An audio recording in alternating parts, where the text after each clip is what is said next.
হাজারো ব্যথা বেদনার পরে ফিরে আসনি তুমি আপন ঘরে।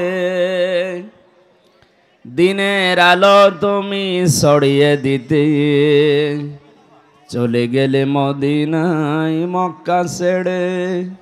হে রাসূল তোমাকে ভুলি আমি কেমন করে। হে রাসূল তোমাকে ভুলি আমি কেমন করে।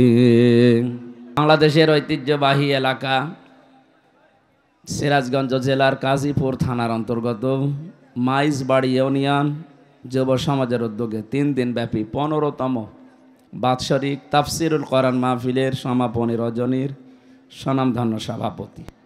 আল্লাহ তাআলা বলেন, তোমাদের ভেতরে যারা ঈমান আনে, আমি আল্লাহর প্রতি যাদের বিশ্বাস আছে এবং যারা এলেম পায়, দিনের পর দিন তাদের মর্যাদা আল্লাহ বাড়াতেই থাকে।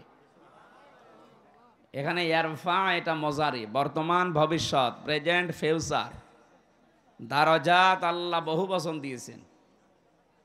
এই আয়াতগুলো চিন্তা ভাবনা করলে যে তথ্যটা পাওয়া যায়, কেউ যদি সত্যিকার অর্থে সম্মান পেতে চায়, মাস্ট বি তাকে ঈমান আনা লাগবে। প্রশ্ন আসতে পারে যে যত মানুষ দুনিয়ায় আছে সবাইকে ঈমানদার মনে করেন, অনেক মানুষ তো ঈমান নেই, বেঈমান। এই যে বুশ, এটা ডোনাল্ড ট্রাম্প, এদেরকে তো মানুষ সম্মান করে। কে বলেছে সম্মান করে? সামনাসামনি তাদেরকে সম্মান দেয়। যে পাহারা দিচ্ছে তাকেও আপনি পেছনে ডাক দিয়ে বলবেন, সে বলবে ও হারামি মরে না কেন। অনেকে কায়দা কৌশলে সম্মান দিচ্ছে। আমি একটা গল্প পড়েছিলাম, আমার দাদা বলছিলেন, এই যে হাজ্জাজ বিন ইউসুফ নামে একটা লোক, এই লোকটা জালেম ছিল, এত জুলুম করেছিল, মানুষ তার নামই দিয়েছে জালেম। পেয়াদারা একদিন বলছে, বাদশাহ আপনার জন্য তো রাস্তাঘাটে যাওয়া যায় না, মানুষ শুধু আপনাকে গালি দেয়। ও বলছে, গালি কে দেয় আমি নিজে শুনবো। ছদ্মবেশ নিয়ে বাইরে গেছে, বানানো দাড়ি, বানানো চুল, বানানো জুব্বা নিয়ে বাইরে যে একটা গ্রাম্য লোকের সাথে দেখা। লোকটা বলছে, ওই বাদশাহ হাজ্জাজ বিন ইউসুফ এই লোকটা কেমন? ও তো জালেম। মানে হ্যাঁ, ও জালেম, ও 14 গোষ্ঠী জালেম। 2-1 বার যে জালেম জালেম এ শব্দ শুনেছে, ওর মেজাজ খারাপ হয়ে গেছে। ওই বেটা, ওই আমারে চিনিস? না তো। আমি সে হাজ্জাজ বিন ইউসুফ। ও চিন্তা করছে আমার তো মাথা থাকবে না, আমি যা বললাম।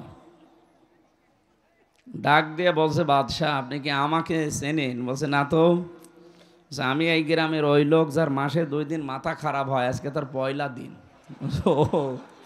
তুই পাগল,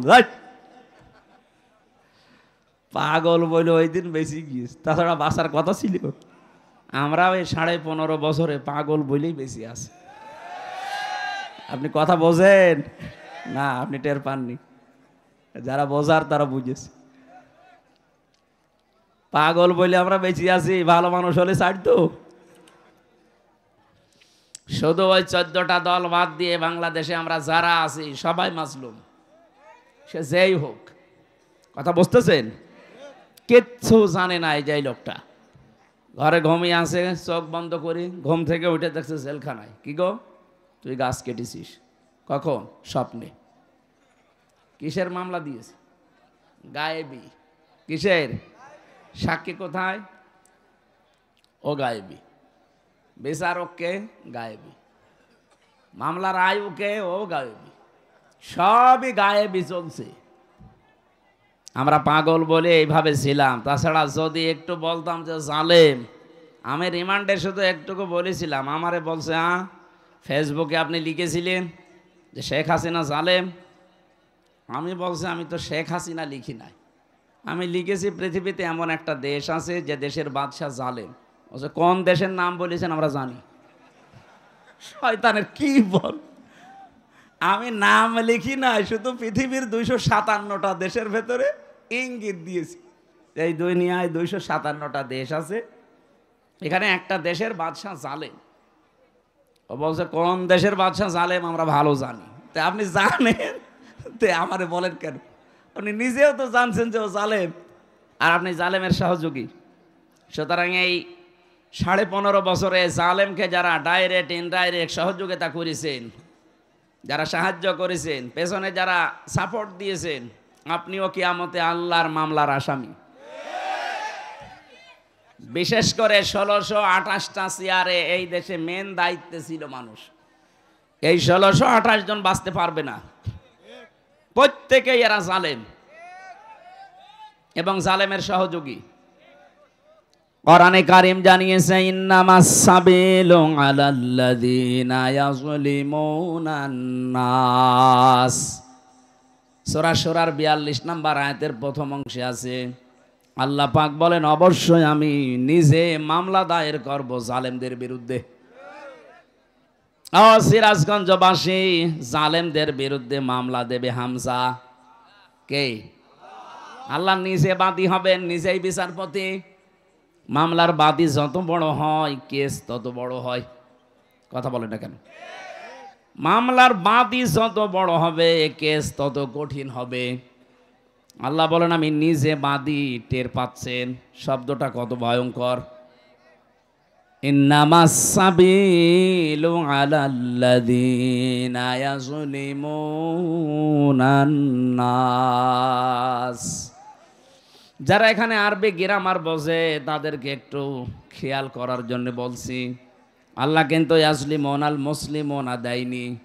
যারা মুসলমানের ওপরে জুলুম অত্যাচার করেছে, করবে না। ইয়াজলিমুনান নাস, হিন্দু কি মানুষ না? কথা বলেন না কেন? খ্রিস্টান মানুষ না? এদের ওপরে যে ধোঁয়া তুলে আপনি অত্যাচার করবেন পালিয়ে যাওয়ার পরে, এটা দেশের জনগণ ভালোভাবে বুঝতে পেরেছে। এই জন্যে মুসলমানেরা মন্দির পাহারা দিয়েছে।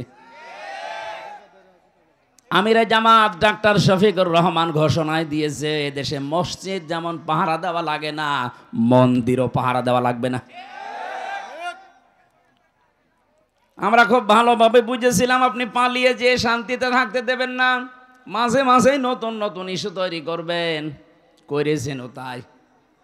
কি যা শুরু করেছিলেন, আমার তো মনে হচ্ছিল যদি গোপালগঞ্জে ওই দিন না পিটানি খেত তো ইস্যু আরো তৈরি হইতো। আর্মি এমন পিটানো পিটিয়েছে, এমন জায়গায় দিয়েছে যে দেখানোর জায়গাও নেই। ওই কয়েকদিন আমি শুনেছিলাম গোপালগঞ্জ থেকে ঢাকা আসার জন্যে দাঁড়িয়ে আসলে 1000 আর বসে আসলে 300। বয় বসে আসার মতো কায়দা রাখেনি, এই কারণে একটু ঠান্ডা আছে। তাছাড়া ওদের যা চরিত্র, কি শুরু করে নাই, প্রতিটি নতুন তৈরি করে কি তৈরি করেছিল দেখেন। 15.5 বছর আপনার দাবি কোথায় ছিল? হঠাৎ করে মাটি ফুঁড়ে উঠলেন আর বলে আমরা আনসার। কিসের আনসার? আপনি 43,000 আনসার নিয়োগ দিয়েছে, তার ভেতরে 32,000 সবই গোপালী। বাংলাদেশে এখনো 64টা জেলা আছে। আমরা কি ঘাস কাটছি নাকি ঘোড়ার?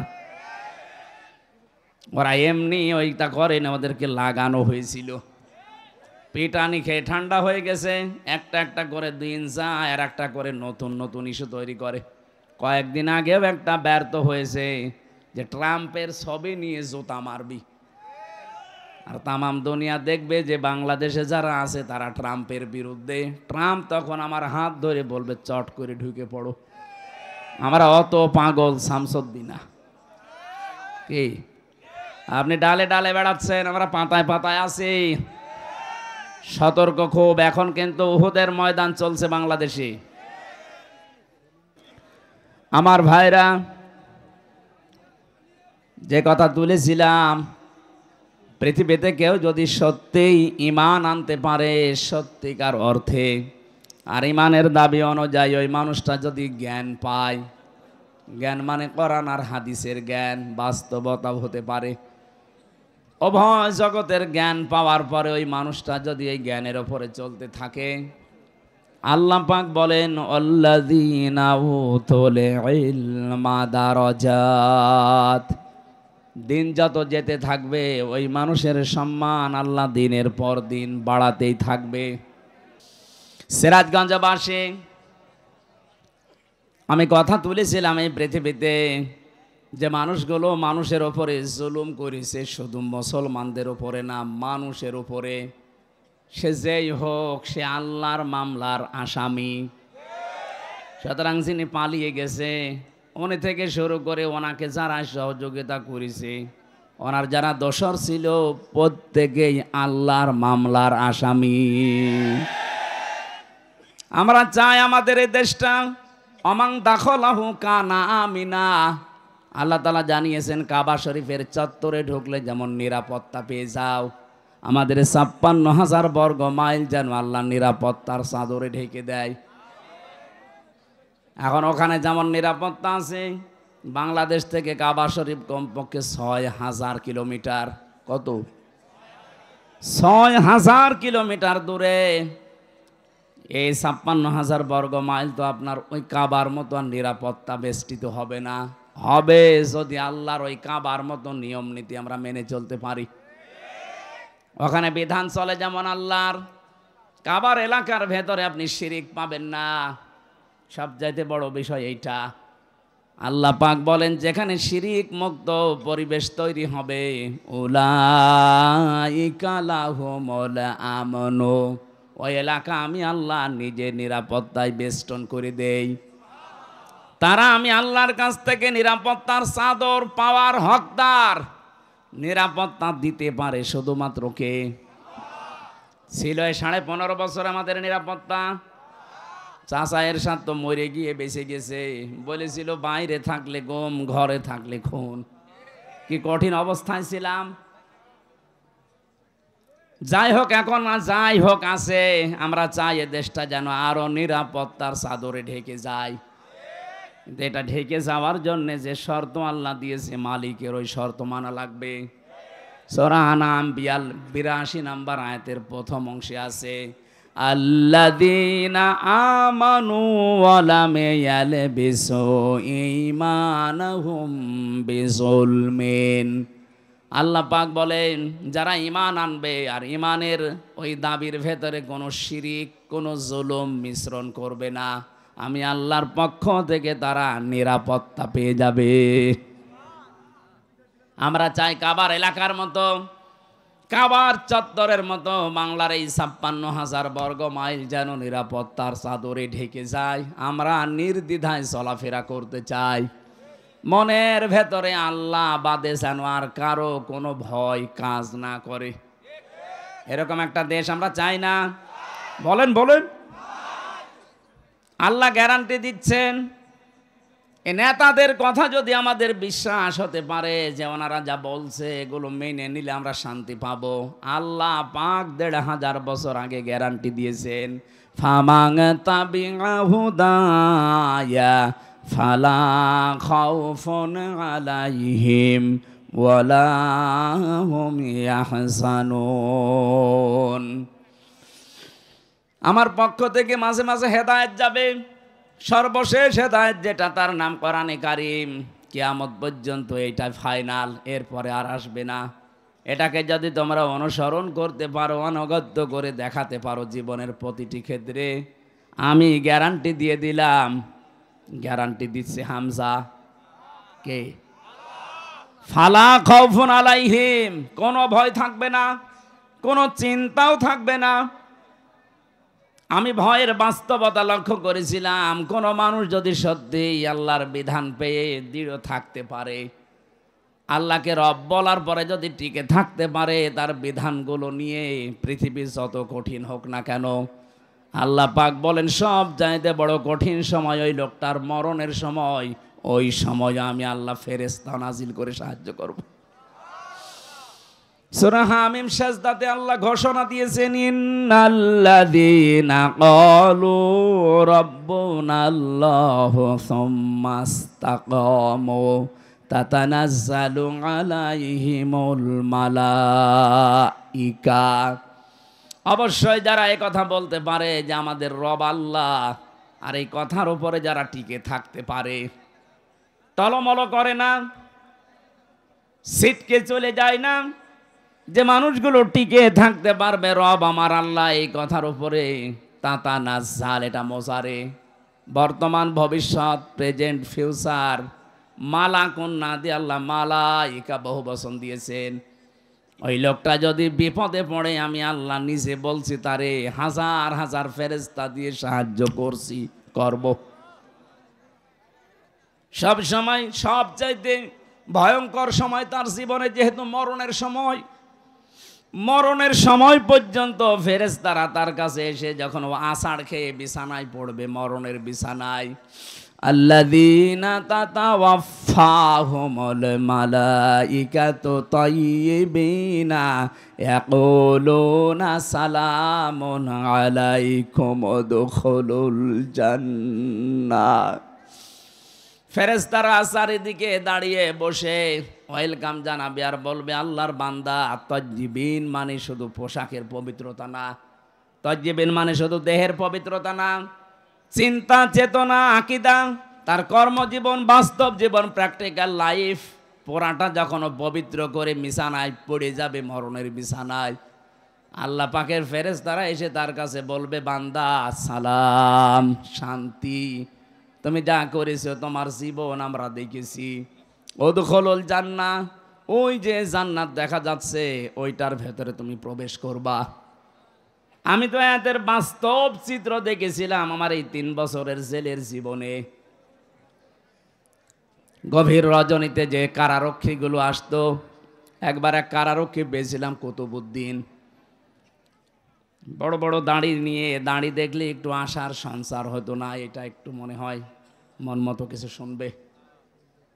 এখানে যখন লেখা দেখতাম দেবদুলাল সুব্রতবালা, তখন একটু ভয় লাগতো, না জানি কি করে ফেলে, কারণ ছেলেও মানুষ মারে, এটা আমরা শুনেছি। কি ওখানে তার সিসি ক্যামেরা দেওয়া নেই, কেউ জানেও না, মেরে ফেলে বলবো হার্ট অ্যাটাক করে মরে গেছে। চিন্তা করলাম কি করা যায়, দেখি এই কুতুব ভাইকে দাঁড়ি যখন বড় আছে আর কুতুবউদ্দিন লিখা, কিছু না হোক ইমান আছে। উনি নিজেই আমাকে ডাকলেন রাত 12:30টার পর, আমি নিজে কোরআন শরীফ পড়ছিলাম, আমাকে বলছে হুজুর শোনেন, যে আয়াতটা পড়ছিলেন এই আয়াতটা আমিও জানি, এর বাস্তব আমি নিজে দেখেছি। কি দেখলেন? শহীদ মীর কাশেম আলীর নাম শোনেননি? এ লোকটার যখন ফাঁসি হবে মাত্র 3 ঘন্টা বাকি আছে, ওই দিন আমার দায়িত্ব ছিল। ওনাকে যে বললাম স্যার মাত্র 3 ঘন্টা সময় আছে, আপনি প্রস্তুতি নেন না কেন?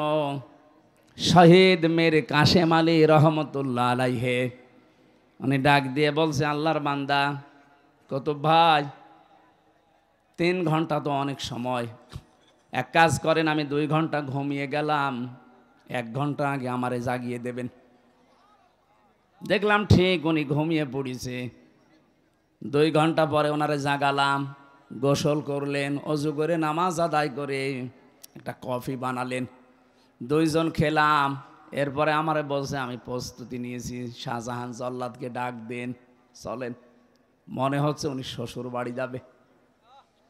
আমারে বলছিল হামজা ভাই, এতে কঠিন পরিস্থিতিতে যার 3টা ঘন্টা পরে ফাঁসি হবে, সে নিজেও জানে যে দুনিয়ার জীবন শেষ, আজকে আমার মাত্র আর 3টা ঘন্টা আমার জীবনে বাকি আছে। সে 2 ঘন্টা ঠিক আরামে ঘুমিয়ে গেল, ওর ঘুম আসলো কি করে?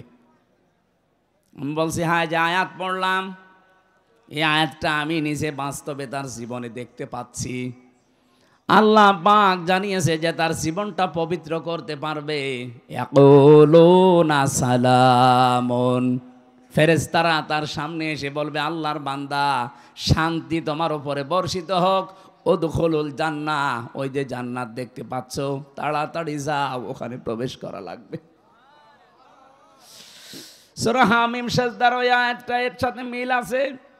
যারা আল্লাহকে রব বলার পরে সত্যি সত্যি যত ঝড় ঝাপটা আসুক না কেন, যারা টিকে থাকতে পারে তাদের ঈমান বিক্রি করে না। এই মানুষগুলোর জন্য আল্লাহ যে ফেরেশতা পাঠায়, এটা মীর কাশেম আলী নিজে প্রমাণ দিয়েছেন। ফেরেশতারা এসে যখন এই কথা বলে, আল্লাহ তাখাফু, ভয় পাবেন না আল্লাহর বান্দা, ওয়ালা তাহজানু, চিন্তাও করবেন না। তাফসিরে মনিরের ভেতরে পড়েছে কিসের ভয় কিসের চিন্তা, মানুষ হিসাবে দুর্বলতা আসতেই পারে, চিন্তা ভয় যে আমার বউ আছে বাইরে, আমার ছেলে ব্যারিস্টার আরমান গুম হয়ে আছে, একদিন 2 দিন 5 দিন না 8 বছর। তাও তো সাধারণ পাগল ছাগল ছেলে হইলে মেনে নিয়ে আসে, তো ব্যারিস্টার। এরকম একটা ছেলে গুম হয়ে আছে, স্ত্রী অসুস্থ হয়ে পড়ে আছে লাইফ সাপোর্টে, তার দলীয় লোকগুলো, তার অনুসারীগুলো, তার সহকর্মীগুলো সব পালিয়ে পালিয়ে বেড়াচ্ছে, কেউ ধানের খেতে, কেউ বাঁশ বাগানে। 1-2 দিন না 15টা বছর জীবনের ওপরে বাঁশ গাড়ি চলছে। এই চিন্তা থাকলে তার 3 ঘন্টা পরে যার মরণ হবে, 2 ঘন্টা সে ঘুমাচ্ছে কোন কারণে? ফেরেশতারা এসে কানের কাছে এইটা বলেছিল, ভয় পাবেন না, আপনার ওই সন্তানের দায়িত্ব আল্লাহ নিয়ে নিয়েছে, আপনার স্ত্রীর দায়িত্ব আল্লাহ নিয়ে নিয়েছে, আপনার দলীয় লোকজন পালিয়ে বেড়াচ্ছে, আপনার সহকর্মী যারা সহযোদ্ধা সবাই পালিয়ে বেড়াচ্ছে, কারো কারো ফাঁসি হয়ে গেছে, আপনার কোনো চিন্তা নেই, এগুলোর সব আমার আল্লাহর হাতে এখন চলছে। আমার মনে হয় এই কথা শোনার পরে তার 2 ঘন্টা ঘুম এসেছে। আপনি বাস্তবে শুনতে যেমন সহজ মনে হচ্ছে, ওই জায়গায় থাকেন তো দেখি, জেলখানায় সব চাইতে বেশি চলে ঘুমের বড়ি। আমি এই 3টি বছরের ভেতরে আমার মনে হয় কত যে ঘুমের বড়ি গেছে আল্লাহ জানে, আরো ডাক্তাররা জানে। অথচ আমার কোনো চিন্তাও ছিল না, আমার পরিবারটা দেখার মতো আমার মা বাবা আছে, আমার শ্বশুর শাশুড়ি ধনী মানুষ তারা আছে, আমি শুধু ঘরের ভেতরে আটকা অবস্থায় আছি জেলখানায়, এই তাই আমার চিন্তায় ঘুম আসে না। আর তার কত কিছু বলেন তো, লক্ষ লক্ষ মানুষের কর্মসংস্থান তৈরি করে দিয়েছে লোকটা, তাও হারাম না, সব হালাল কর্মজীবন। এত বড় কঠিন কঠিন বিপদ যার মাথার উপরে চলছে, নিজের ব্যারিস্টার ছেলে গুম হয়ে পড়ে আছে, কোনো খবর নেই, আর মেরে ফেললেও তো খবর আসতো যে মরে গেছে, একটা সান্ত্বনা পাওয়া যায়, অথচ গুম হয়ে আছে, মরে গেছে না বেঁচে আছে জানি না। এই চিন্তা থাকলে তো আমার জীবনেও ঘুম আসতো না। কৌতুব ভাই আমারে বারবার ওই দিন বলেছিলেন, হামজা ভাই ওনার ঘুম আসলো কি করে, আমি আজ পর্যন্ত মিলাতে পারিনি। আমি মিলিয়েছি, এই যে সূরা হামিম সেজদার এই 30 নাম্বার আয়াতটা আল্লাহ তার কানের কাছে ফেরেশতা দিয়ে শুনিয়েছে, নাই তো তো জীবনও ঘুম আসার কথা না। এতটুকুই ফেরেশতারা শেষ করেনি, কিসের চিন্তা করেন, কিসের ভয় পান আপনি? কোনো ভয় নেই আপনার, কোনো চিন্তা নেই। ওয়াবশিরু বিল জান্নাতিল্লাতী কুনতুম তুআদুন, ওই জান্নাতের সুসংবাদ গ্রহণ করেন যার ওয়াদা আল্লাহ করেছেন।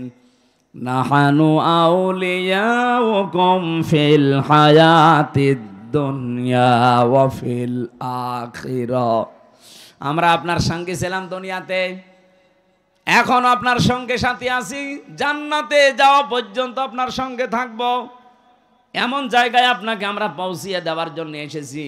ওয়ালাকুম ফিহা মা তাশতাহি আনফুসুকুম ওয়ালাকুম ফিহা মা তাদদাউন নুজুলাম মিন গফুরির রহিম। এমন একটা বাগানে আপনাকে আমি প্রবেশ করাবো, এমন একটা জান্নাতের ভেতরে আপনাকে আমরা ঢুকিয়ে দেব যেখানে চাওয়ার আগে জিনিস পাওয়া যায়। আল্লাহ আমাদের কপালেও যেন এরকম একটা কিছু লিখে রাখে, বলেন আমিন। দয়াময়ের পক্ষ থেকে এটা বিশাল একটা মেহমানদারি। সিরাজগঞ্জবাসী, আমি আয়াতটা তুলেছিলাম এই কারণে, সত্যি সত্যি যদি আমরা এই পৃথিবীতে আল্লাহকে রব বলার পর টিকে থাকতে পারি, পরিস্থিতি যতই কঠিন হোক, একটা অজানা সুখ, অনির্বচন সুখ আপনাকে আল্লাহ দান করবেন। যেটা পাওয়ার জন্য ওই যোগ্যতা, ওই লেভেলে যাওয়া লাগবে। আজকের মাহফিল থেকে এমন একটা কিছু আমরা নিয়ে যেতে চাই, অন্তত মরণের বিছানায় আষাঢ় খেয়ে পড়ে যেন আমার আফসোস শুরু না হয়, আমি যেন হাসতে হাসতে মরণের বিছানা থেকে আল্লাহর জান্নাত দেখে হযরতে আসিয়ার মতো যেন বলতে পারি, আল্লাহ জান্নাতে আমার জন্য একটা ঘর বানিয়ে দাও, বলেন আমিন। যেহেতু কথাটা এসেছে, আমি মেয়েদেরকে বলছি, সম্মানিত মা বোনেরা, পৃথিবীতে আপনার স্বামী, অনেক মহিলা কল দিয়ে বলে আপনি খালি মেয়েদের কথা বলেন, পুরুষের বিরুদ্ধে বলতে পারেন না। হ্যাঁ, মেয়েদের কথা কেন বলি জানেন? সবচাইতে বেশি ভালোবাসেন নবীজি এই পৃথিবীতে তিনটা জিনিসকে। তার এক নাম্বারে নারী, স্ত্রী। আপনারা মায়ের জাত, স্ত্রীর জাত, এই জন্য আপনাদেরকে আমিও বেশি ভালোবাসি। কিন্তু আমি দেখতে পাচ্ছি কোরআন আর হাদিসের চোখ লাগিয়ে অধিকাংশ মেয়েরা জাহান্নামে যাচ্ছে। আমি বাঁচাতে চাই আপনাদেরকে। এ পৃথিবীতে আপনার স্বামী যত খারাপ হোক, আপনি তো এইটাই বলতে চান হামজা ভাই, স্বামীদের বিরুদ্ধে ওয়াজ করতে পারেন না। আমি ওয়াজ কি করব? এদেশে আজ পর্যন্ত নারী নির্যাতনের মামলা আছে, পুরুষ নির্যাতনের কোনো মামলা নেই। আমরা যে কোন যন্ত্রণায় আছি এটা বোঝাতেও পারি না। অন্তত ডক্টর ইউনূসকে আমরা আহ্বান জানাবো, খুব তাড়াতাড়ি পুরুষ নির্যাতনের একটা আইন বানান। শুধু আমি একা না, এখানে যত স্বামী বসে আছে অধিকাংশ মানসিক যন্ত্রণায়, মানসিক রোগী হয়ে যাচ্ছে স্ত্রীর ব্যবহারের কারণে। আমি কয়েকটা বলছি, একটু মেলান তো পান কিনা। এটা তিরমিজি শরীফের হাদিস। আল্লাহর নবী বলেন, নেককার মহিলা দুনিয়াতে তো ওইটাকে বলা হয় যেটা 5 ওয়াক্ত নামাজ পড়ে, রমজানের রোজা রাখে আর কালো বোরকা পরে ঘোরে না। তিরমিজি শরীফের ভেতরে 4টা গুণ দেওয়া আছে। আপনি দেখবেন আপনার স্ত্রীর ভেতরে, আপনার মেয়ের ভেতরে, আপনার ভাবির ভেতরে 4টা পাওয়া যায় কিনা। যদি পাওয়া যায় তার জন্য জান্নাতের 8টা দরজা খোলা থাকবে। আর যদি 4টার একটাও পাওয়া না যায়, জান্নাত না জাহান্নামের 7টা দরজা খোলা থাকবে। 1 নম্বরে ইদা নাজারা ইলাইহা সাররাতুহু, স্বামী যখন তার দিকে তাকাবে সে স্বামীকে আনন্দ দেবে, হয় কথাবার্তা দিয়ে, ব্যবহার আচার দিয়ে, অভ্যর্থনা দিয়ে, যেভাবেই হোক স্বামীকে সে আনন্দ দেবে। আজ বাংলাদেশের দিকে তাকান, এইরকম মহিলা এখন ঘরে ঘরে নেই। এটা তো গ্রাম অঞ্চলের জন্য বুঝতেছেন না, এখানে এখনো ভালো মানুষ আছে। শহরের অবস্থা আরো খারাপ। স্বামী যখন বাইরে থেকে আসবে, ওর চেহারার দিকে তাকালে অর্ধেক ক্লান্তি দূর হয়ে যাওয়ার কথা না, আরো ক্লান্তি বেড়ে যায়। সম্মানিত মা বোনের, এটা হাসির খোরাকি না, এটা দুনিয়ার কাজও না, এটা আখেরাতের কাজ। আপনার স্বামীর আনন্দ নিয়ে, স্বামীর ভালোবাসা নিয়ে আপনার জান্নাত আল্লাহ তৈরি করবে। যখনই আসবে আপনি মনে করবেন দুনিয়ায় সব চাইতে বড় মেহমান আমার বাড়িতে এসেছে। নবীজির স্ত্রী উম্মে সালমা, না উম্মে মাইমুনা, হযরতে মাইমুনা রাদিয়াল্লাহু তাআলা আনহা, তিনি একবার সাজগোজ করে বাড়িঘর পরিষ্কার করে বিছানা পাতি চাদর বিছিয়ে তিনি অপেক্ষায় আছেন। এলাকার মেয়েরা এসে বলে, মাইমুনা কে আসবে আজকে এত সাজগোজ? হযরতে মাইমুনা বলেছেন, হে আমার এলাকার মানুষেরা, হে মহিলারা, এ পৃথিবীর সর্বশ্রেষ্ঠ মেহমান আমার স্বামী মুহাম্মদুর রাসূলুল্লাহ আজকে বাড়িতে আসতেছে। বলেন তো, তাদের কাছে সবচাইতে বড় মেহমান ছিল তার স্বামী। আর এখন যদি ঘর বাড়ি একটু পরিষ্কার করে, বিছানায় চাদর নতুনটা বিছায়, এলাকার মেয়ে লোক যদি জিজ্ঞাসা করে, কি গো আজকে এত সাজগোজ, এমনকি স্বামীও যদি তাকে বলে, কি গো আজকে এত বেশি সাজগোজ, কে আসবে? বলবে, জানো না, লোক আসবে। তার মানে আপনি ওর কাছে লোকই না। কি আপনি কি ওর কাছে? কিছুই না। ওর বিয়ায় আসবে বলে এত সাজগোজ করে বসে আছে। আপনি জিজ্ঞাসা করলেও বলবে, আজকে জানো না লোক আসবে। আমি কি লোক না? সম্মানিত মা বোনেরা, আপনার এই কাজটা পরিবারে হচ্ছে না। স্বামীকে এই সম্মান জানান না, সম্মান রাখেন না স্বামীর। এই কারণে আজ হাজারো স্বামী পরকীয়া প্রেম করে। দেখলেন, এখানে ওই রোগের রোগী আছে। হাজারো মেয়ে লোক বসে আসে দেখলাম। সম্মানিত মা বোনেরা, আপনার কারণে আজ স্বামী পরকীয়া প্রেম করছে। দোষ শুধু স্বামীর একা না, আপনারও আছে। ও যেখানে লাইন করেছে তার ভেতরে কি আলাদা জিনিসপত্র আছে? আপনাকে আল্লাহ যা দিয়েছে তার ভেতরেও তো তাই আছে। আপনার কাছ থেকে রেসপন্স পায় না, সে আগ্রহ আবেদন পায় না, এই জন্যও ছুটে যাচ্ছে মমতাজের কাছে। আরো জোরে বলেন ঠিক। হ্যাঁ, ওরা কানে যাক, সাজতে চায় না। কেউ যদি স্বামীকে আকৃষ্ট করার জন্য আয়নার সামনে বসে বসে সাজগোজ করে, ও যতক্ষণ সাজবে নফল নামাজের সওয়াব পাবে। বলে নামাজই পড়ে না, কিসের নফল নামাজ। দ্বিতীয় নম্বরে পেয়েছি ওয়াইদা গাবা আনহা হাফিজাতুহু। স্বামী যখন বাইরে যাবে তখন নিজের ইজ্জত আবরু সম্ভ্রম, স্বামীর সন্তান এবং স্বামীর সম্পদগুলো ওই মহিলা হেফাজত করবে না। এটাও পাওয়া যাচ্ছে না আজ। স্বামী বাইরে গেলে অধিকাংশ মহিলা দিন পায়, মনে হচ্ছে যে একেবারে জান্নাত পেয়ে গেছে। কোন জায়গার কোন পুরাতন বন্ধু ডাক দিয়ে নিয়ে এসে উনি একেবারে আল্লাহর রাস্তায় মজে গেছে। সম্মানিত মা বোনেরা, সবার ভেতরে হয়তো নেই, কিন্তু 100টার 50টা পরিবার এরকম চলছে। স্বামী বাইরে গেলে স্বামীর ইজ্জত আবরু, আপনার সতীত্ব, স্বামীর সম্পদ, স্বামীর সন্তানকে পর্যন্ত দেখে শুনে রাখবেন, হেফাজতে রাখবেন, এটা আপনার দায়িত্ব। তাহলে জান্নাতের দরজাগুলো খুলবে।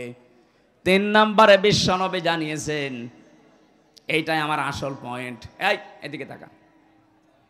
অতুইনু আলা দীনি যাওজাতিহা। 3 নম্বরে ওই মহিলা জান্নাতি যেই মহিলা তার স্বামীকে দিনের পথে চলার জন্য সাহায্য করে, সময় দেয় এবং স্বামীকে উৎসাহ দেয়।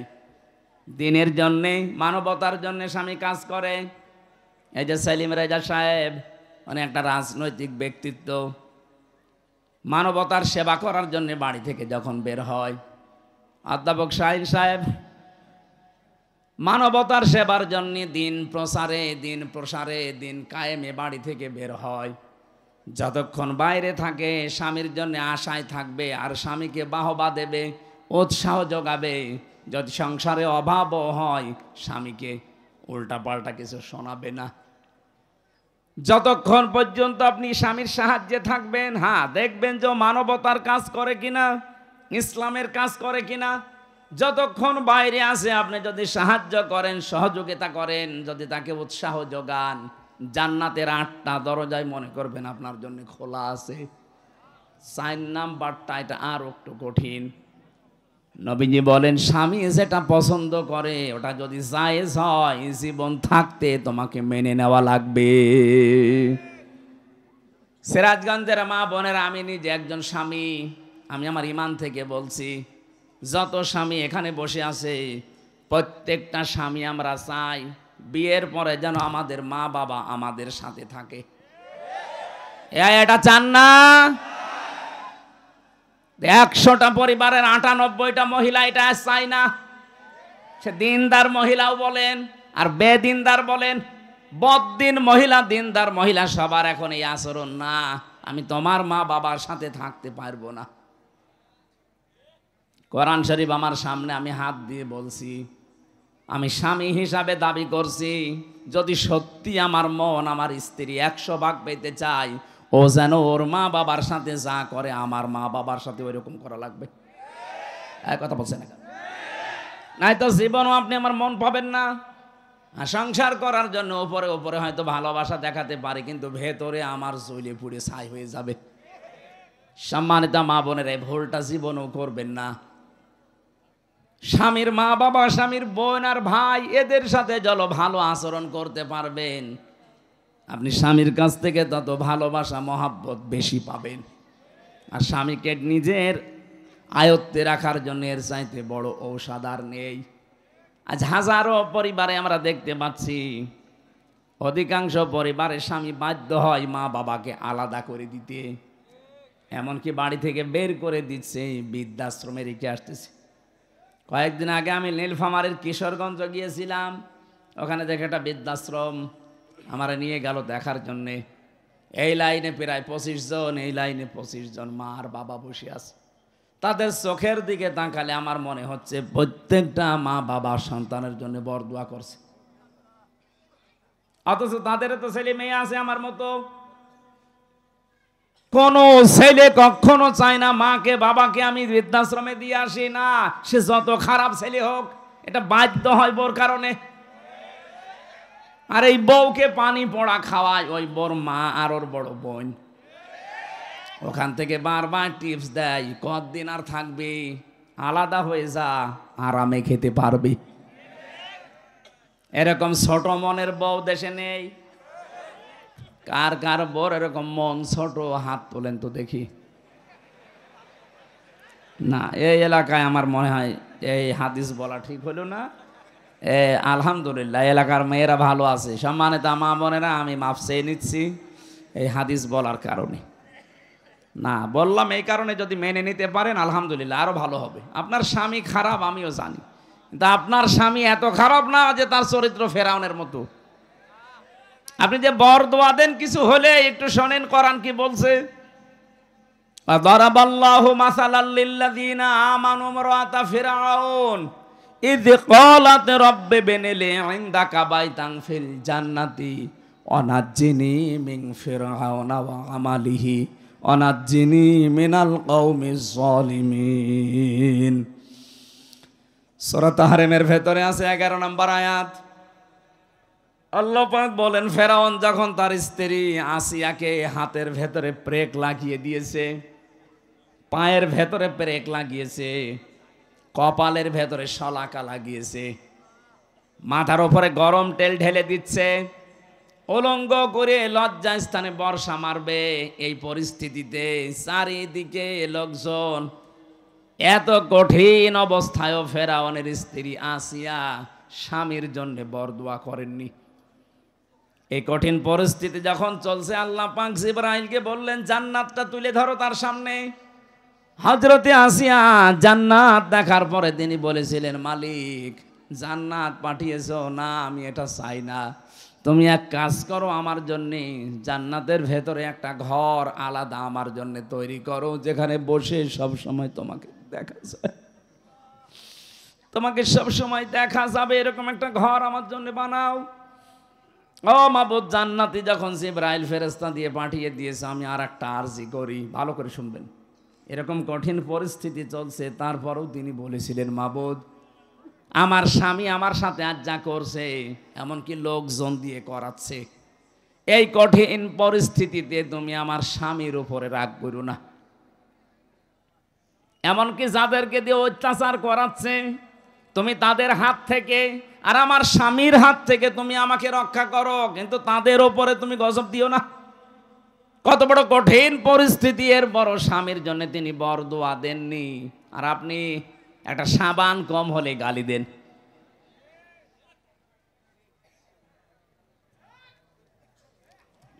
থাক, তার মানে এই এলাকায় এরকম স্বামী আছে, আমরা এখন টের পাচ্ছি না। মা বোনেরা, শুধু নামাজ পড়ে রোজা রেখে কালো বোরকা পরে আপনি জান্নাত যেতে পারবেন না। ফেরাউনের মতো স্বামী তো আপনার কপালে জোটেনি, কোন কারণে আপনি উল্টাপাল্টা খোটা দেন? আমি আজকে হাদিস একটা লিখেছিলাম, বিশ্ব নবী জানিয়েছেন 6 প্রকার নারীকে আল্লাহ বিনা হিসাবে বিচারও করবে না, জাহান্নামে দিয়ে দেবে। এটা তিরমিজি শরীফের হাদিস। 1 নম্বরে, যে মেয়েরা মাথার চুল খোলা রেখে বাড়ির বাইরে যায়, এরকম মহিলা দেশে নেই।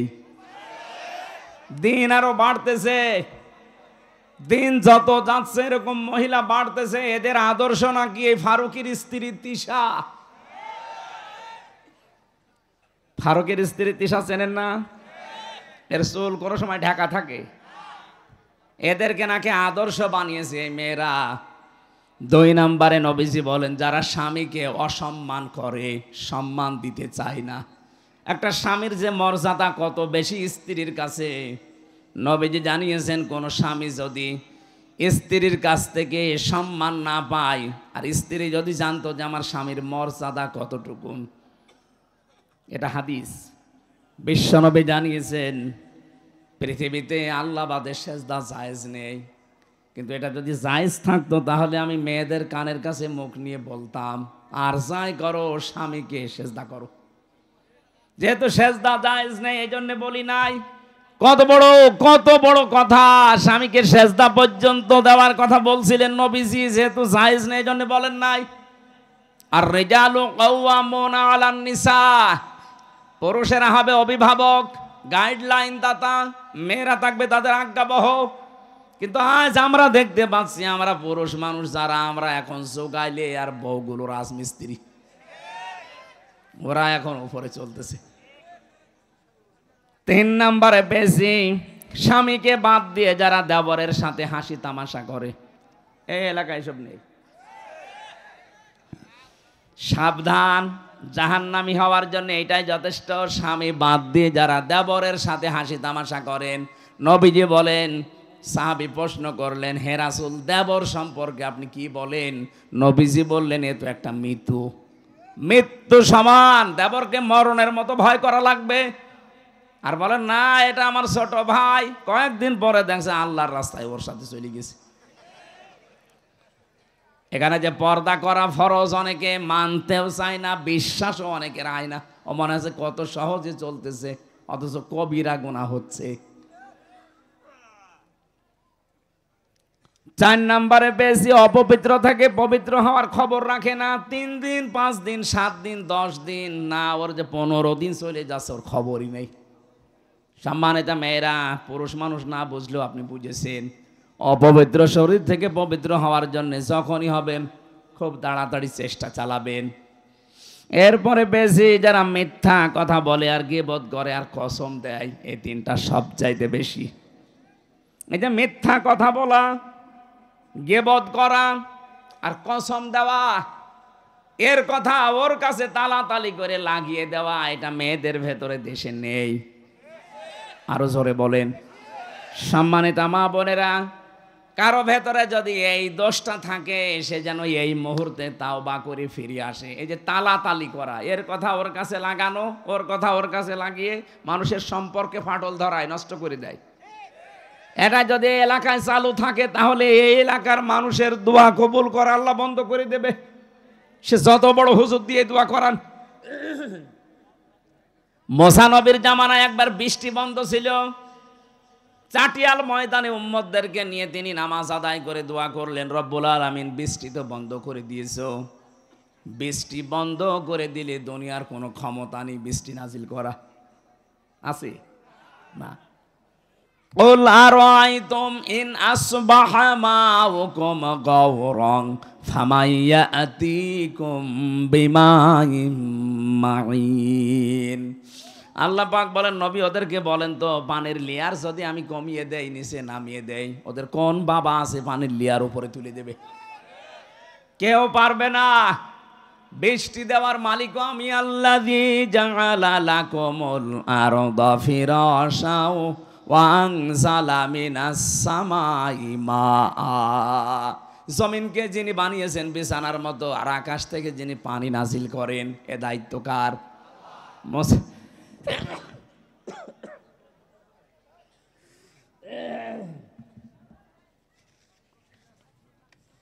মুসা নবী বলছিলেন, রব্বুল আলামিন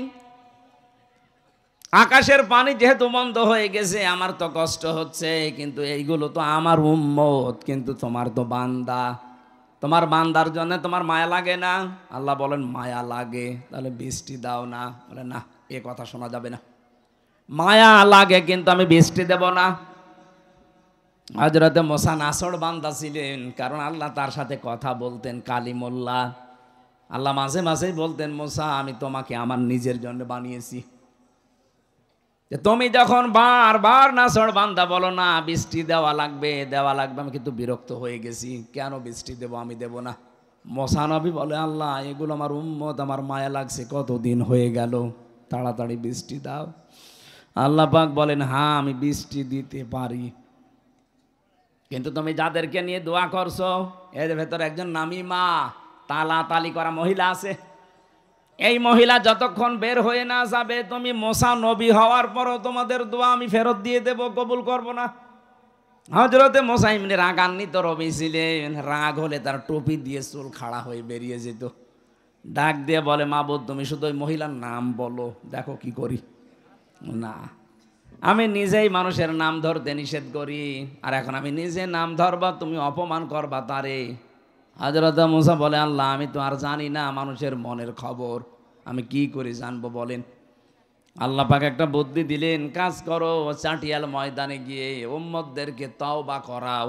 ওরা যদি খাস নিয়তে তওবা করতে পারে, আমি আল্লাহ ওদেরকে মাফ করে বৃষ্টি দিতে পারি। মুসা নবী এসে ডাক দিলেন, আমার উম্মতেরা, এখানে একজন মহিলা আছে তালাতালি করা, মানুষের কথা লাগিয়ে বেড়ায়, কিন্তু কে আছে এটা আমি জানি না, তবে আছে। সে যতক্ষণ এখানে থাকবে কারো দোয়া কবুল হবে না, দয়া করে সে যেন বেরিয়ে যায়। অথবা আমি এখন তাওবা করছি, আমার সাথে সবাই যেন মিলে তাওবা করে। তিনি তাওবা পড়ালেন। তাওবা মানে আমাদের মতো যে আস্তাগফিরুল্লাহ রাব্বি মিন কুল্লি যামবি না। আমরা তো এটা বাক্য পেয়েছি, চামড়ার মুখ পেয়েছি, অহরহ বলতে থাকছি, কিন্তু তাওবা আর ইস্তেগফার এক জিনিস না।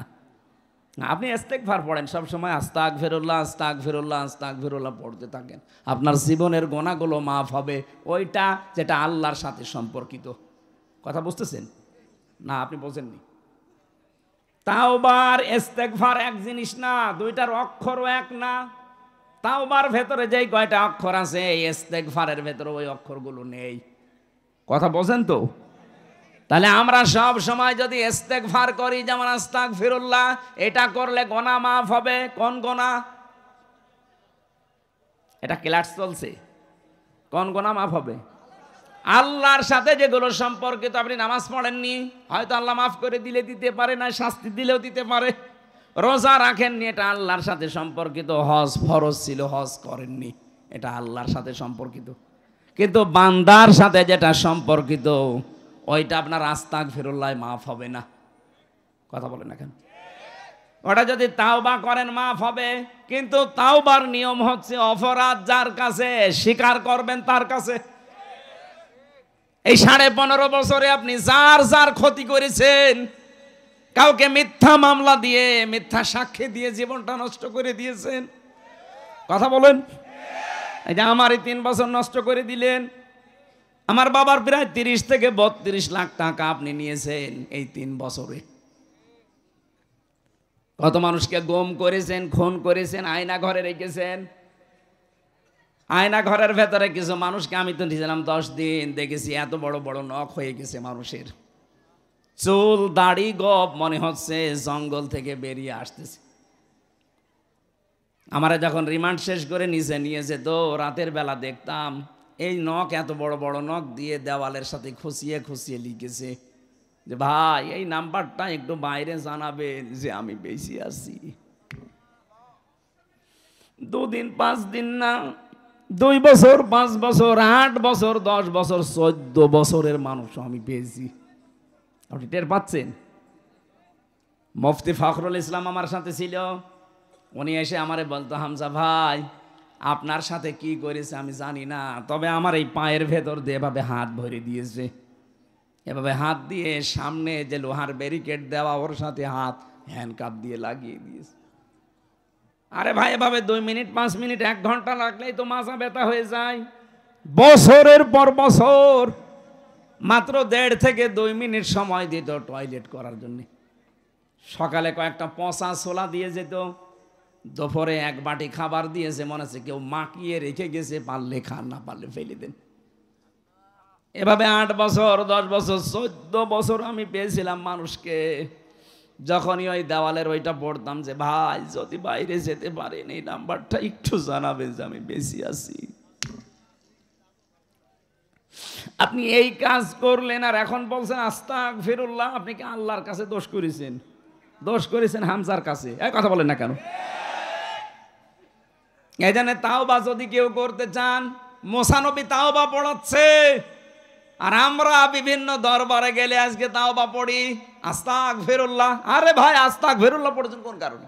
আপনি পড়েছেন আল্লাহর কাছে, দোষ করলে পড়েন। আপনি তো দোষ করেছেন 15.5 বছরে বান্দার কাছে। আপনার কারণে এই মানুষগুলো, হাজারো মানুষ ব্যবসা করতে পারে না, গাছতলায় বাসতলায় ধানের খেতে সময় কাটিয়ে যায়। কথা বলেন না কেন?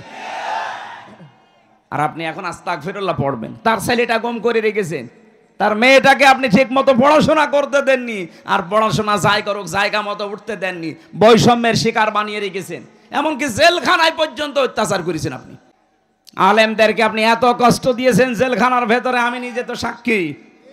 সরকারি মোবাইল সবাই 7 দিন পর 1 দিন পায়, অথচ আলেমদেরকে দেওয়া হতো না।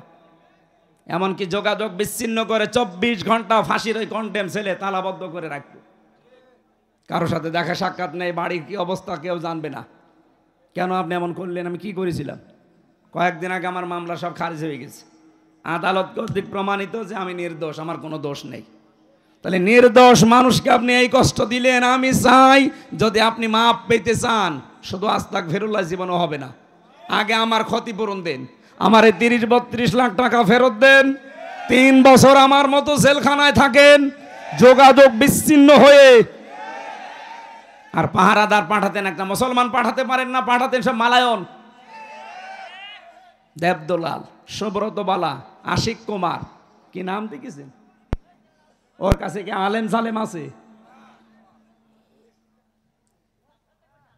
যা করেছেন জীবন আস্তাগফিরুল্লাহ মাফ হবে না। 15.5 বছরে যার কাছে যে অপরাধ করেছেন আগে তার কাছে যে ক্ষমা চাবেন এবং তার ক্ষতিপূরণ দেওয়া লাগবে আপনাকে।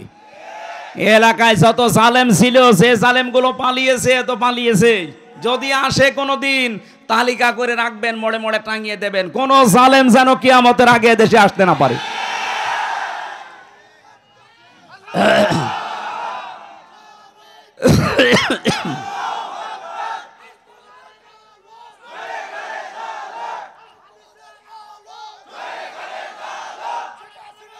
এই নাম ধরা দরকার নেই। জালেম কারা এটা ফেরেশতারাও জানে, জানে না ফেরেশতারা? তারা নাম লিখে রেখেছে। এই জন্য আমাদের আহ্বান থাকবে, আমরা আপনাকে ভালোবাসি, আপনারা আমাদেরই আত্মীয় স্বজন। কেউ আমরা ববু বলি, কেউ ভাবি বলি, সে যাই বলি। এটা তো সিরাজগঞ্জ, মনে হয় রাজশাহী বিভাগ না? যাক, রংপুর বিভাগ নেই, বেঁচে গেছে। রংপুর বিভাগ হলে ওরা সব ভাবি বলে, আর আমরা বাকি বাংলাদেশের যত জেলা আছে সবাই আপা, কেউ কেউ আবার আবেগে মা বলে ফেলে। আপনার মা নেই, কোন কারণে আপনি মা বলতে যান? নিজের বাবা বাদ দিয়ে অন্য কাউকে যদি কেউ বাবা ডাকে তার গুনাহ হবে। বলেন শ্বশুর, আরে শ্বশুরকে বাবা বলা যায় যাচ্ছে, কারণ সে হাফ বাবা, সে যা আপনাকে দিয়েছে ওইটা না দিলে আপনি দুনিয়ায় কত জেনা করতেন আপনি জানেন। সুতরাং তাকে আপনি বাবা বলবেন। শ্বশুরকে বাবা বলা যায় যাচ্ছে না? নেই, আছে। কিন্তু নিজের বাবার সামনে বারবার বলতে যাবেন না, তাহলে বাবা আবার কষ্ট পাবে। আমার ভাইরা, আমি যেটা বোঝাতে চাচ্ছিলাম, তাহলে তাও বা আমি ওদেরকে যেহেতু বাঁচাতে চাই, আপনারা আজ দিক ভ্রান্ত হয়ে হতাশ হয়ে ঘুরতেছেন। কত মানুষ আজ হতাশ হয়ে গেছে, জীবন পর্যন্ত এখন দিয়ে দিচ্ছে, সুইসাইড করছে। মাত্র 3 মাসে অনেককে দেখলাম, অনেক জালেম এবং জালেমদের দোসররা হতাশা, নিরাশা, অস্থির হয়ে জীবনের ওপরে শেষে আর ভরসা রাখতে পারছে না, সুইসাইড করছে।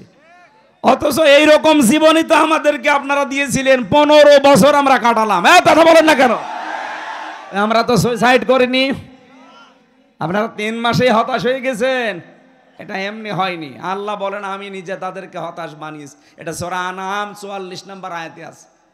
হাত্তা ইযা ফারিহু বিমা উতু, তাদেরকে দানকৃত ক্ষমতা পাওয়ার পরে যখন তারা আনন্দে মেতে থাকে, আখাযনাহুম বাগতাতান, হঠাৎ করে তাদেরকে আমি ধরলাম। এই যে 2024 সালের 5 অক্টোবর আল্লাহ যে ধরেছে, এটা কি ওয়াজ করা লাগবে? আর শুধু ছাত্র জনতা না, আল্লাহ নিজে তাদেরকে ধরেছেন। এই জন্য আখাযনা একালিপ টান আছে, এটার ফাইল কর্তা আল্লাহ নিজে। বাগতাতান মানে আকস্মিকভাবে। আল্লাহ যে আকস্মিকভাবে তাদেরকে ধরেছে তার প্রমাণ ওরা দুপুরের খাবারও খেতে পারেনি, কত শখ করে রান্না করেছিল। ছেলে মেয়েরা যে খেয়েছে। এই আয়াতের পরের শব্দ ফাইদা হুম মুবলিসুন, ওরা হতাশ এবং নিরাশ হয়ে গেছে। আল্লাহ তাই করেছে। ওদের চেহারার দিকে তাকান, কোটে তুললে দেখবেন চোরের মতো যাচ্ছে। আরে কোটে তো আমিও গেছি, বাঘের মতো গেছি। আমার মাথায় দড়ি বান্ধা ছিল, তাতে কি? কারণ আমি জানি আমার কোনো অপরাধ নেই। যে মামলা দিয়েছে জীবনেও আনসারুল্লাহ কি আমি নামই শুনি। এই জন্য কোটে তুলেছে, আমি বাঘের মতো গেছি। আরো শয়তান 36,000 কোটি টাকা মেরেছে এই দরবেশ। কোর্টে যায় দেখবেন একেবারে মনে হচ্ছে চোর, টাটকা চোর। মানুষ এখন ডিম মারতেছে, তাও ভালো ডিম না, পচা ডিম। অপমান এখনো কিছু হয়নি, শুরু হচ্ছে। দিন যত যাবে জালেমদের প্রতি আল্লাহ নিজে লানত দেবে, ওয়ালাহুম আযাবুম মুহিন, নিকৃষ্টতম শাস্তি ওদেরকে আল্লাহ দেবেই। সূরা আলে ইমরান। এর বাস্তব প্রমাণ এই কালামানিক কলার পাতায় পর্যন্ত শুইছে, বিসি উড়ে গেছে, বিসি উড়ে যায়নি, ওর সংসার করার কাজ শেষ।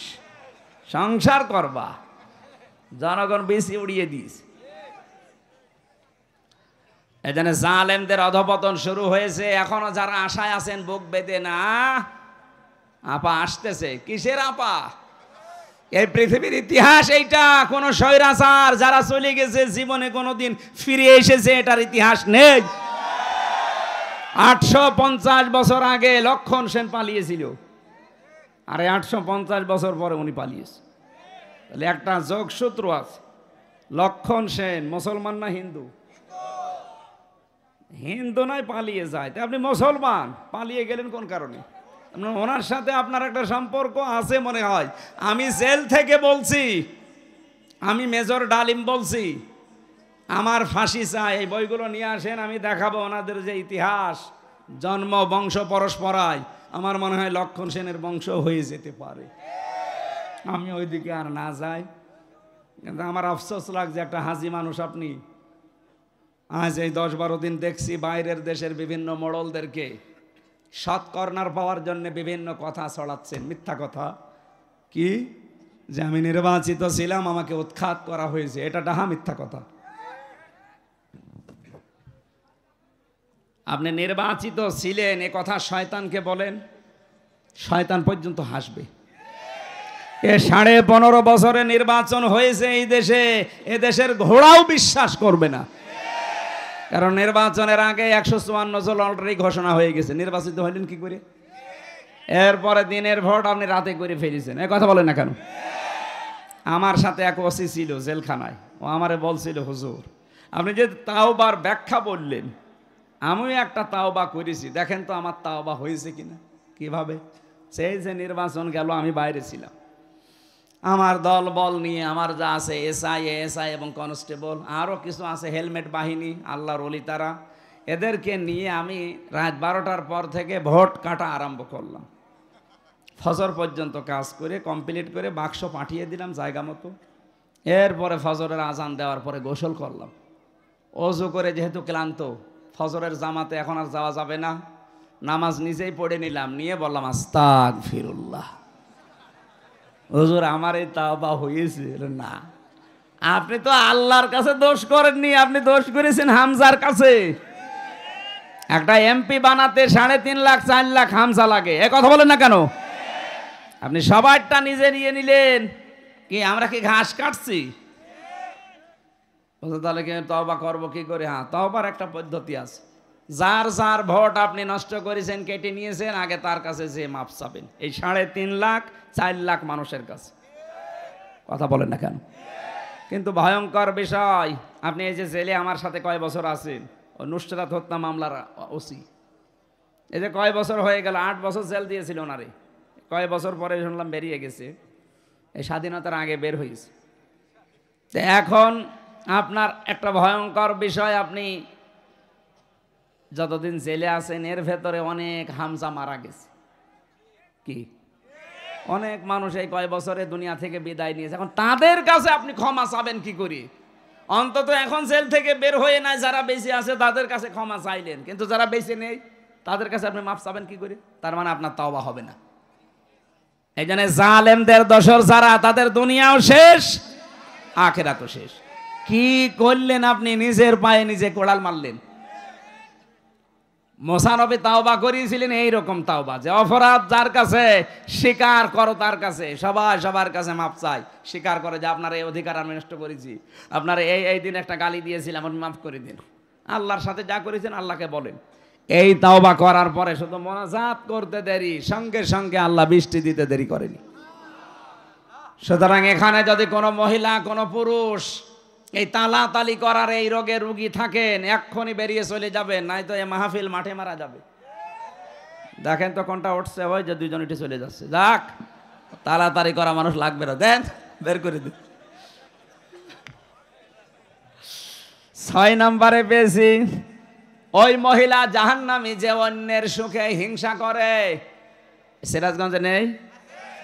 আমার হোক, অন্য কারো যেন না হয়, এত হিংসা ভেতরে যে আমার 20 তলা হোক, অন্যের যেন 1 তলাও না হয়। একটা লোক চাষ করতে গিয়ে একটা পাথর পেয়েছিল, পাথরে যেই ঘষা লাগে দৈত্য বের হয়ে আসে, ডাক দিয়ে বলে, মালিক কি চান? যা চাবেন তাই দেব, কিন্তু দুঃখের বিষয় আপনাকে যা দেব আপনার পাশে যে থাকবে তার ডবল হয়ে যাবে। বলছে দরকার নেই। বাড়িতে যে স্ত্রীকে বলছে, শোনো এটা কুদরতি পাথর, এটা হেফাজত করে রাখবা, সাবধান ঘষা যেন না লাগে, আমি মাঠের থেকে ঘুরে আসতেছি। স্ত্রী চিন্তা করছে, নিষেধ করে গেল, ঘষা যেন না লাগে, দেখি একটা ঘষা দিয়ে। যেই দিয়েছে ঘষা, দৈত্য বের হয়ে বলছে, মালিক কি চাই আপনার? কি চাই মানে? দেখো না কুড়ি ঘরে আছি, আমার 1 তলা বাড়ি চাই। ও তো আর জানে না যে পাশের বাড়ি 2 তলা হয়ে যাবে। যে বলেছে 1 তলা বাড়ি চাই, ওরটা তো ঠিকই আছে, পাশের বাড়ি সব 2 তলা। ও মাঠ থেকে বাড়ি এসে আর বাড়ি চিনতে পারে না, বহু কষ্ট করে বাড়িতে গিয়ে বসে, কি গো সে পাথর কই? বসে ঘষা দিয়ে ফেলিস। তুমি তো ঘষা দিলে, বাইরে এসে দেখো অবস্থা কি কি হয়েছে। তোমার বাড়ি 1 তলা, পাশের বাড়ি সব 2 তলা, পাথর আবার নিয়ে আসো। পাথর ঘষা দিয়ে দৈত্য এসেছে, বলছে, মালিক কি চায়? কি চায় মানে বোঝো না? আমার 1 চোখ কানা করে দে। আমার যদি 1 চোখ কানা হয়, আশপাশে সবাই কি হিংসা মানুষের ভেতরে গো। না, আপনি সবসময় এই দোয়া করেন, আল্লাহ আমাকে যা দিচ্ছেন দিচ্ছেন, ওখানে যা দিচ্ছেন ওরে দেন, কিন্তু আমারও দেন। এই মন তৈরি করা অত সহজ না। এই মন তৈরি করতে হলে নিয়মিত নামাজি হওয়া লাগবে। ইন্নাল ইনসানা খুলিকা হালুআ ইযা মাসসাহুশ শাররু জাযুআ ওয়া ইযা মাসসাহুল খায়রু মানুআ ইল্লাল মুসাল্লিন। মানুষের কিছু গুণাগুণ আল্লাহ বর্ণনা করেছিলেন, যে তারা অস্থির, তারা নিয়ামত পেলে কৃপণ হয়ে যায়, তারা দুঃখ যন্ত্রণা পেলে হতাশ হয়ে পড়ে, কিন্তু যারা মুসল্লি তাদের ভেতরে এই গুণগুলো থাকবে না। আল্লাহ কোন মুসল্লির কথা বললেন? আল্লাযীনা হুম আলা সলাতিহিম দাইমুন, যারা নিয়মিত। কোন মুসল্লি? আমরা আজকে থেকে জীবনে যাই করি, নিয়মিত মুসল্লি হওয়ার চেষ্টা করব ইনশাআল্লাহ। দরুদ সালাম পাঠ করে আমাদের আজকের আলোচনার বিষয় হচ্ছে আমলনামা। কি বললাম? এটা নাম শুনতে যত ছোট মনে হচ্ছে, এটা কিন্তু অত ছোট জিনিস না। কিয়ামতে এইটার উপরে ভিত্তি করে আপনার বিচার হবে। মনে করেন একটা কিয়ামত কায়েম হয়ে গেছে, একেবারে সামনাসামনি আপনাকে আল্লাহ ডাক দিচ্ছে। আল্লাহ রাব্বুল আলামিন মনে করেন হামজাকে ডাক দিয়ে বলছে, এদিকে আসো, আমার সামনে দাঁড়াও। ফাম্মা মান উতিয়া কিতাবাহু বিয়ামিনিহি ফায়াকুলু হাউমুকরাউ কিতাবিয়া। যাকে আমি আল্লাহ ডান হাতে আমলনামাটা ধরিয়ে দেব, ওর জীবনী দেখার পর এ মানুষটা আমলনামা হাতে নিয়ে পড়তে থাকবে আনন্দে, আর মানুষকে বলতে থাকবে, ইন্নী জানানতু আন্নী মুলাকিন হিসাবিয়া, অবশ্যই আমি বিশ্বাস করতাম যে আমার হিসাব দেওয়া লাগবে। সিরাজগঞ্জবাসী, মানুষের জীবন যদি পরিচ্ছন্ন করতে হয়, পরিষ্কার বানাতে হয়, পবিত্র করতে হয়, অবশ্যই আপনাকে হিসাব এটা ভিতরে নিয়ে আসা লাগবে। আপনার দুনিয়ায় যে কাজ করার আগে আখিরাতের এই হিসাবের এটা সামনে নিয়ে আসা লাগবে।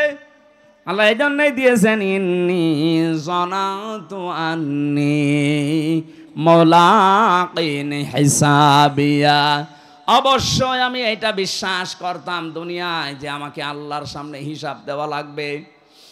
খলিফাতুল মুসলিমিন হযরত ওমর ইন্তেকালের 12 বছর পর তার সন্তান আব্দুল্লাহর সাথে দেখা স্বপ্নে হযরতে আব্দুল্লাহ ডাক দিয়ে বললেন, বাবা কোথায় ছিলেন এতদিন? কতদিন দেখি নাই। হযরতে আব্দুল্লাহ ডাক দিয়ে বলেছেন, আব্বা কনে কোথায় ছিলেন? আমি তো দেখি নাই আপনাকে। হযরত ওমর বলেছিলেন, সন্তান 12টা বছর আমি দুনিয়ার জীবন ছেড়ে দিয়েছি, আমি আল্লাহর সামনে দাঁড়িয়ে আমার জীবনের কৃতকর্মের হিসাব দিচ্ছিলাম। শেষ পর্যন্ত আল্লাহ আমার দিকে তাকিয়ে আমাকে মাফ করে দিয়েছে। এই আয়াতের তাফসীর পড়তে গিয়ে পেয়েছি, আল্লাহ পাক যদি কিয়ামতে কাউকে ইচ্ছা করে যে তাকে মাফ করে দেবে, মনে করেন আমাকে, সেলিম রেজা ভাইকে, এই মানুষগুলো শাহিন ভাইকে যদি আল্লাহ মনে করে আমি মাফ করে দেব, একটা কুদরতের চাদর দিয়ে ঘিরে নেবে আগেই। লক্ষ কোটি কোটি মানুষের সামনে থেকে তার হাতটা ধরে নিয়ে এসে চাদর দিয়ে ঘিরে ফেলবে। আল্লাহ নিজের সামনে দাঁড় করিয়ে বলবে, হামজা এই করেছিলি বল। মানুষ মাথা নিচু করে বলবে, রব্বুল আলামিন আমার ভুল হয়ে গেছে। তাফসিরে এইটাই লেখা আছে, মানুষ যখন মাথা নিচু করে অনুতপ্ত হয়ে বলবে, আল্লাহ আমার ভুল হয়ে গেছে, আল্লাহ বলেন আমার কুদরতের জরিয়ার ভেতরে জোশ পয়দা হয়ে যাবে। ওই বান্দার কাকতি মিনতি আর চেহারার দিকে তাকিয়ে আমার একটা মায়া লাগবে, তখন আমি ওরে বলবো, যা তোরে আমি মাফ করে দিলাম। কিন্তু কাউকে যদি আমি হিসাব নেই, এক গ্লাস পানির হিসাবও আমাকে দিতে পারবে না। এই জন্য আজকে সবাই এই দোয়া করে যাবেন, যেহেতু আমল নামা হিসাব এই বিষয়টা আজকে সামনে আসবে। এখন এই মনে মনে এই মাহফিলে দোয়া করেন, রব্বুল আলামিন কিয়ামতে তুমি আমার জীবনের হিসাব অন্তত নিও না, বিনা হিসাবে তুমি মাফ করে দিও।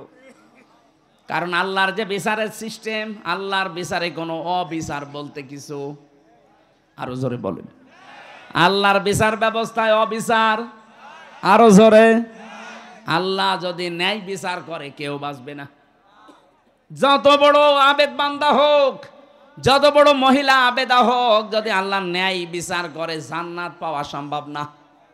একটা পথ খোলা আছে, আল্লাহ যদি দয়া করে মাফ করে দেয়। এই জন্য কাবা শরীফ যখন দেখবেন তাওয়াফ করে মানুষ, তখন প্রত্যেকে এ কথা বলে, রুকনি ইয়ামিনি থেকে ষষ্ঠ চক্কর দেওয়ার সময়, আল্লাহুম্মা ইন্না আলাইয়া হুকুকান ফিমা বাইনি ওয়া বাইনিকা। রব্বুল আলামিন আমার মাঝে আর তোমার মাঝে অনেকগুলো দেনা পাওনা আছে, তুমি আমার মালিক হিসাবে আমার পাওনা যা দেওয়ার সবই তো দিয়ে দিয়েছো। আমাকে নেই থেকে আজকে তুমি হামজা বানিয়েছো, আমাকে নেই থেকে তুমি সেলিম রেজা বানিয়েছো। কথা বলেন ঠিক কিনা? কিন্তু তোমাকে দেওয়ার মতো আমার তো কোনো পুঁজি নেই। হ্যাঁ, একটা জিনিস আমার কাছে আছে, তুমি আমারে মাফ করে দাও, এইটাই আমার পুঁজি। আল্লাহ পাক বলেন, বান্দা এই আমল নামা পাওয়ার পরে আনন্দে আত্মহারা হয়ে বলবে, রব্বুল আলামিন আমার চিন্তা নেই, কারণ আমি বিশ্বাস করতাম আমাকে হিসাবের মুখোমুখি হওয়া লাগবে। ফাহুয়া ফি ঈশাতির রাদিয়া, এই মানুষটা আমি একটা শান্ত এবং সন্তোষজনক জীবন আমি তাকে দিয়ে দেব। ফি জান্নাতিন আলিয়া, সুউচ্চ জান্নাতে তাকে আমি পৌঁছাবো। কুতুফুহা দানিয়া, যার ফলগুলো তার মুখের কাছে এসে ঝুলন্ত হতে থাকবে। জান্নাতের এই পরিবেশে ওই মানুষটা কোনো দিন বলবে না আল্লাহ আমি ফল খাবো। মনের ভেতরে যদি কামনা বাসনা আছে, সঙ্গে সঙ্গে ফল আপনার মুখের ভেতরে পড়ে যাবে, টপ করে ছিঁড়িয়ে। জোরে বলেন সুবহানাল্লাহ। আল্লাহ পাক বলেন, এরকম একটা বিষয় তোমার সামনে অপেক্ষা করছে, কুলু ওয়াশরাবু হানিয়াম বিমা আসলাফতুম ফিল আইয়ামিল খালিয়া। আল্লাহ নিজে জানিয়েছেন, তখন আমি তাকে বলবো মন মতো খাও, যা ইচ্ছা পান করো, কারণ বিগত দিনে এইটা খাওয়ার জন্য বহু কষ্ট স্বীকার করেছো। আজ আমাদের দুনিয়ায় যারা আমরা কষ্ট স্বীকার করছি আল্লাহর বিধানের উপরে চলতে গিয়ে, আল্লাহকে রাজি করার জন্য রাতের বেলা অনেকে তাহাজ্জুদ পড়েন, একটা লম্বা সেজদা দেবেন, দেখবেন একটা আলাদা আনন্দ আপনার ভেতরে আল্লাহ তৈরি করে দেবে।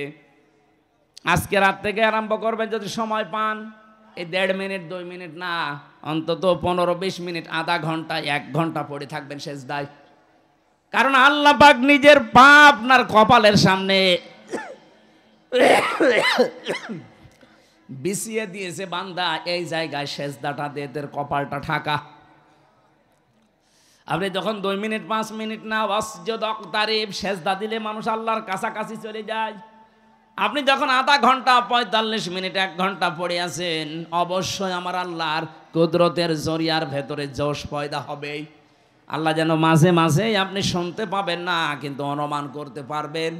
আল্লাহ যেন আপনাকে ডাক দিয়ে বলবে, কি বান্দা কি হয়েছে বল দেখি। এইটাই জীবনের সফলতা।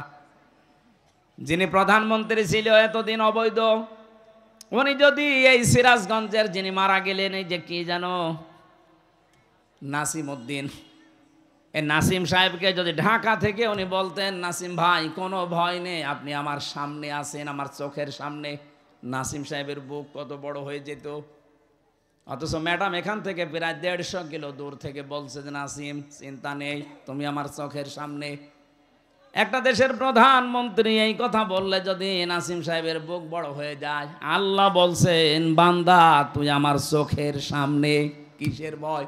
তোর বুক তো নাসিম সাহেবের চাইতে 10 ডবল বড় হওয়া দরকার। আমি আমার এই ছোট মেয়েটাকে মাঝে মাঝে পরীক্ষা করে দেখেছি।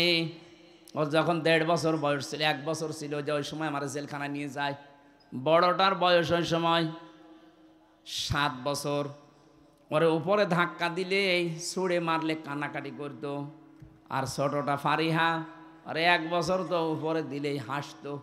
চিন্তা করতাম বড়টা কান্নার কথা আর ছোটটা হাসে, বড়টা কান্দে কেন? বড়টা তো আর হাসি পাওয়ার কথা, যেটা আনন্দ লাগবে। বড়টা কাঁদে এই কারণে ও জানতো আমি একটু ভারী হয়ে গেছি, আমার বাবা উপরে যত মারবে যদি ধরতে না পারে আমার কিন্তু অবস্থা খারাপ হয়ে যাবে। আর ছোটটার ভেতরে এই বিশ্বাস নেই, ওরা আমার প্রতি এই বিশ্বাস জন্ম ছিল আমার বাবা যত উপরেই মারবে নিচে হাত পেতে রাখবে। আল্লাহ পাক বলেন বান্দা একটা সেজদা দিয়ে যখন লম্বা পড়ে থাকবি, তোর এই বিশ্বাস আসবে আমার আল্লাহ আমার কথা না শুনে পারে না। তোর বিশ্বাস যেই পর্যায়ে পৌঁছাবে ওই দাবি নিয়ে আমি আল্লাহ তোর সামনে হাজির হয়ে যাব। এটা ফিল আইয়ামিল খালিয়া, পেছনের জীবনে তো বহু কষ্ট করলি, আজকের এই খাবার, আজকের এই পানীয়, আজকের এই নিয়ামত আমি তোর জন্য বরাদ্দ করে দিয়েছি। এখন শুধু প্রবেশ কর, কিয়ামত পর্যন্ত এই নিয়ামতের ভেতরেই তুই থাকবি, কেউ তোকে বের করে দেবে না, আর তোর বের হতে মনও চাইবে না। খালিদিনা ফিহা লা ইয়াবগুনা আনহা হিওয়ালা। বলেন আল্লাহু আকবার। আল্লাহ আমাদের ডান হাতে আমল নামা দিয়ে এরকম নিয়ামত রাশির ভেতরে যেন নিক্ষেপ করে আবাদান আবাদান, যেটা শুরু হবে আর শেষ হবে না, এরকম জায়গায় যেন যাওয়ার তৌফিক দেন। এর পরবর্তীতে আল্লাহ জানিয়েছেন ওয়াম্মা মান উতিয়া কিতাবাহু বিশিমালি, যাকে আমি আল্লাহ বাম হাতে আমল নামা দেব এইভাবেই না, এই বাম হাতটা বুকের ভেতর দিয়ে দিয়ে পেছন দিয়ে বের করা। তাফসিরে কাবিরের ভেতরে আছে বুক ফেড়ে এর ভেতরে হাত ঢুকিয়ে পেছন দিয়ে বের করবে। শুনতে যত সহজ মনে হচ্ছে, এদিকে আসেন একটু আপনাকে দেখায় কেমন লাগে দেখেন। এটা করব, তোর বুক চিরে এর ভেতর দিয়ে হাত দেব, পেছন দিকে ফেরেশতারা 2-3 জন হাত টেনে বের করে বলবে আমলনামা দিয়ে দে।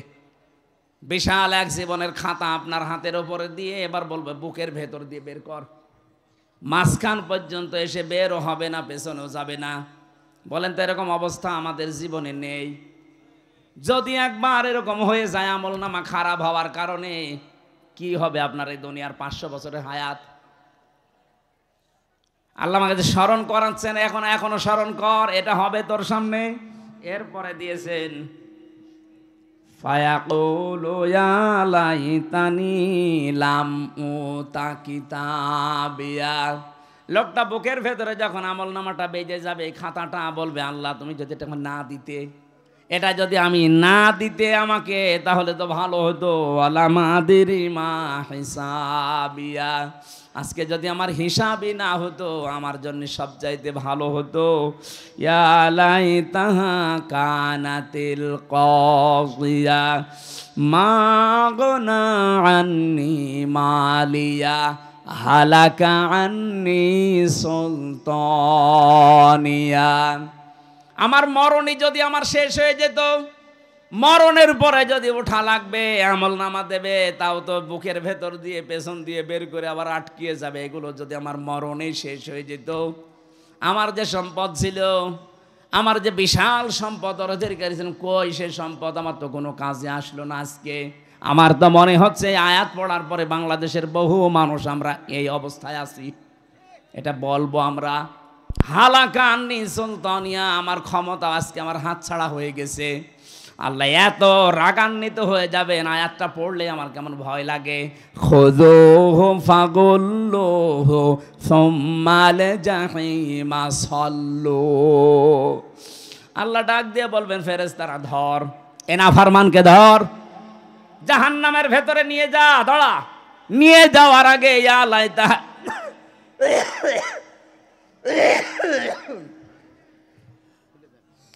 ثم في سلسلة ذرعها 70 ذراعا فاسلكوه। 70 গজ শিকল দিয়ে রে উপর থেকে শেষ পর্যন্ত বাঁধ, মাথা থেকে মা পর্যন্ত পুরাটা বেঁধে ফেল, এবার ধাক্কা দিতে দিতে নিয়ে যা।